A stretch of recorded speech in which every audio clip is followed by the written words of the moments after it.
आज मैं शेयर करने वाली हूँ अपनी मेकअप रूटीन को। देखिए आज है हर छठ, तो सबसे पहले मैं ले लेती हूँ एक गीली टॉवल, उससे अपना मुँह को अच्छे से क्लीन कर लेती हूँ। क्योंकि देखो आज हर छठ है, तो मैं सोच रही थी कि एक छोटा सा मेकअप ट्यूटोरियल आप लोगों के साथ शेयर करूँ। तो सबसे पहले जो भी बिगनर्स हैं, जो अभी यहाँ मेकअप नहीं जानते हैं, उन्हीं के लिए है। बाकी तो सभी आजकल मेकअप जानते ही हैं। तो मैं सबसे पहले गीली टॉवल से अपना फेस को अच्छे से क्लीन कर लेती हूँ, ताकि कोई भी डस्ट वगैरह ना रह जाए। फिर मैं एक जॉनसन्स बेबी का मॉइस्चराइज़र यूज़ करती हूँ। आप लोग कोई भी मॉइस्चराइज़र यूज़ कर सकते हैं। जॉनसन्स बेबी बिल्कुल लाइट रहता है, इसलिए मैं वही लगा लेती हूँ। अच्छे से मॉइस्चराइज़ करने के बाद चेहरे को, फिर मैं चेहरे पे लगा लेती हूँ प्राइमर। प्राइमर लगाना बहुत ज़रूरी होता है, क्योंकि बेस अच्छा फ्लॉलेस दिखता है। तो सबसे पहले मैं प्राइमर लेती हूँ और प्राइमर को अच्छे से लगा लेती हूँ। और अच्छे सॉफ्ट हाथों से ही लगाना है, रगड़ रगड़ के नहीं लगाना है। मैंने अच्छे से यहाँ पे देखो बहुत अच्छे से लगाया। यहाँ मेरा बेटा है तो वो मस्ती कर रहा था, तो देखो पूरी लिपस्टिक लगा रहा था। फिर मैं उसके बाद अच्छे से लगाने के बाद मैं थोड़ा सा कंसीलर लगा लेती हूँ, जहाँ जहाँ मेरा डार्क एरिया है। मेरा डार्क एरिया मतलब मेरी आइज़ के नीचे है, मेरी लिप्स के बाजू में है, मेरे नोज़ के बाजू में है, मेरी चिक्स के पास है, मेरे थोड़े फॉरहेड पे भी थोड़ा थोड़ा डार्कनेस रहता है, तो मैं वहाँ पे कंसीलर लगा लेती हूँ।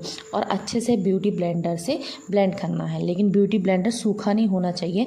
आप लोग उसको पानी में थोड़ा सा डुबा के रख देना और फिर 10 मिनट के बाद उसको अच्छे से निचो के और अच्छे से ब्लेंड करिएगा। टाइम लगता है, ये मैंने वीडियो बहुत फास्ट कर दी है, क्योंकि इसमें बहुत टाइम लगता है। अगर मैं ऐसा करती तो वीडियो बहुत लॉन्ग चली जाती।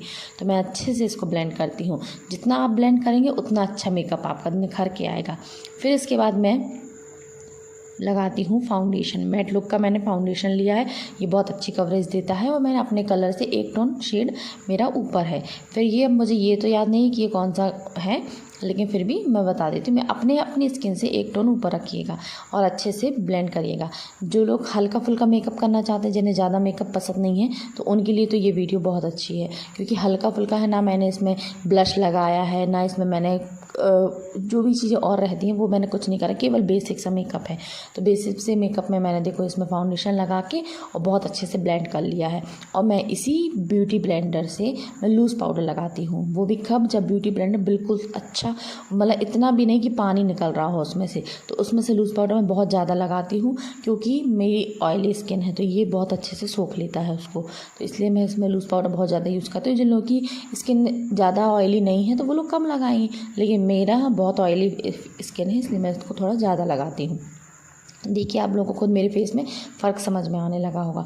और मैं हमेशा, मतलब जब मुझे हल्का मेकअप करना रहता है, तो मैं कभी भी ब्रशेस का यूज़ नहीं करती हूँ। मैं आइज़ मेकअप के लिए भी अपने ही फिंगर की टिप से ही लगाती हूँ। और जो बिगिनर्स हैं उनको फिंगर टिप से ही लगाना चाहिए। क्योंकि आप देखिए, जैसे अपन को इतना ज़्यादा नॉलेज नहीं है मेकअप के बारे में, अगर अपन ब्रश का यूज़ करेंगे तो हम जितना थोड़ा बहुत भी मेकअप जानते होंगे हम उससे भी ख़राब करेंगे।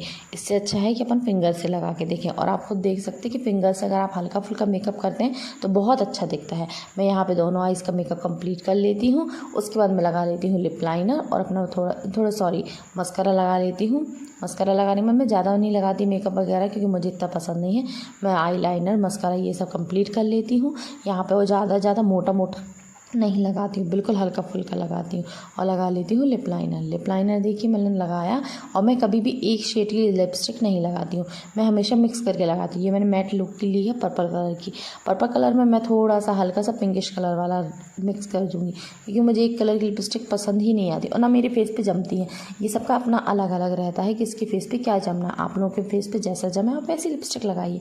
एंड में मैं लगा लेती हूँ बिंदी, और ये मेरा मेकअप लुक रेडी हो जाता है। फिर शाम टाइम में हम लोगों को पूजा करनी रहती है। हमारे एमपी में हर छठ की पूजा होती है, ये आप लोगों को भी पता होगा शायद। आप लोग कमेंट करके ज़रूर बताइएगा कि आप लोग कहाँ से हैं। और यदि यहाँ तक वीडियो देख लिए हैं तो प्लीज़ मेरे चैनल को सब्सक्राइब कर दीजिए और मेरी वीडियो को लाइक कर दीजिए। मैं और श्रीहन है, ये मेरा बेटा है, आप लोगों को तो पता ही है। तो हम लोग यहाँ पूजा कर रहे होते हैं। पहले हम लोग भगवान जी को प्रसाद वगैरह चढ़ाते हैं, चुनरी चढ़ाते हैं। यहाँ पे हमारे यहाँ इनको राखी बांधी जाती है, तो राखी बांधते हैं और नारियल चढ़ाते हैं। हमारे यहाँ पे हर छठ में बांस की टोकरियों की पूजा होती है, लेकिन यहाँ पे मिलना तो पॉसिबल नहीं है। तो हम लोग ये स्टील के कुछ भी बर्तन वगैरह ले लेते हैं और उनमें ये दोने बोलते हैं, इनको रखते हैं और इनमें प्रसाद वगैरह आता है। जो भी मतलब महुआ, चना, ये जो भी चीज़ें रहती है ना, उन सबको मिक्स करके और भून के और फिर वो प्रसाद रखते हैं। और उसमें बांस की लकड़ियाँ रख लेते हैं। बांस की लकड़ियाँ क्योंकि ये वंश की पूजा होती है और मतलब पुत्र के लिए ही होती है, इसलिए इसमें ऐसा करते हैं। फिर इसमें हम लोग यहाँ पे, मतलब मैंने यहाँ पे दूध और जल से ऐसे छिड़काव छिड़काव करके शुद्ध कर लिया उसे, और फिर ये भगवान को हम लोग टीकते हैं, मतलब हल्दी और कुमकुम से टीक के वो भगवान को चढ़ाया जाता है और फेरे लगाए जाते हैं। वो शायद मैंने क्लिप इसमें ऐड नहीं करी है। फिर मैं और श्रीहन है तो हम दोनों यहाँ पे भगवान जी की आरती करते हैं, पूजा करते हैं यहाँ पे। फिर उसके बाद मैं अपनी कथा स्टार्ट कर देती हूँ। कथा करने के बाद जैसे ही थोड़ा हो जाती है कथा वगैरह तो फिर मैं अपना हवन करने लगती हूँ। हवन करती हूँ तो श्रीहन भी यहाँ पे देखिए कितनी मस्ती कर रहा है, और मैंने हवन यहाँ अपना कंप्लीट कर लिया। फिर श्रीहन बोलता है कि मम्मा मुझे भी करना है, तो मैं श्रीहन को बोल देती हूँ कि ठीक है आप भी कर लीजिए। तो यहाँ पे देखिए कि इतने आंसू आ रहे थे क्योंकि बहुत तेज़ धुआं लग रहा था।